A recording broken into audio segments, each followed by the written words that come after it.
Dhule one विभागाचे नाकेदार विनोद यांच्या संपत्तीची चौकशी होणार का? धुळे वन विभागाचे रक्षक भूषण वाघ व नाकेदार विनोदची चौकशी करा. धुळे वन विभागाच्या दर महिन्याच्या सामील मालकांकडे नाकेदार दर महिन्याला लाखो रुपये हप्ता गोळा करतो. तो वरिष्ठ अधिकारी भूषण वाघ यांच्या मार्गदर्शनाखाली म्हणून वखारीमध्ये लाखो रुपयांचे लिंबाचं लाकूड आलं कुठून? कारण झाडे लावा झाडे जगवा धुळे वन विभाग म्हणतात. झाडे तोडा पैसे द्या अशी परिस्थिती निर्माण झाली असून यावर वन विभागाचे वरिष्ठ अधिकारी व पथक या वखारीवर कारवाई करणार का?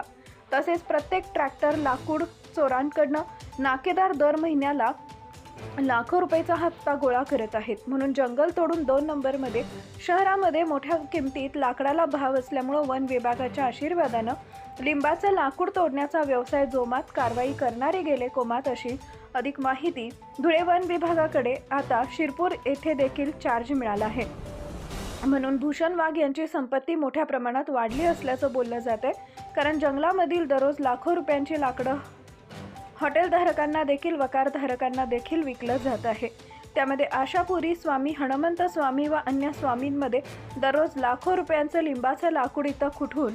यावर वन विभागाचे वरिष्ठ अधिकारी व पथक इन्चार्ज जाधव साहेब यांना देखील हप्ता दिला जात असल्याचं बोललं जात आहे.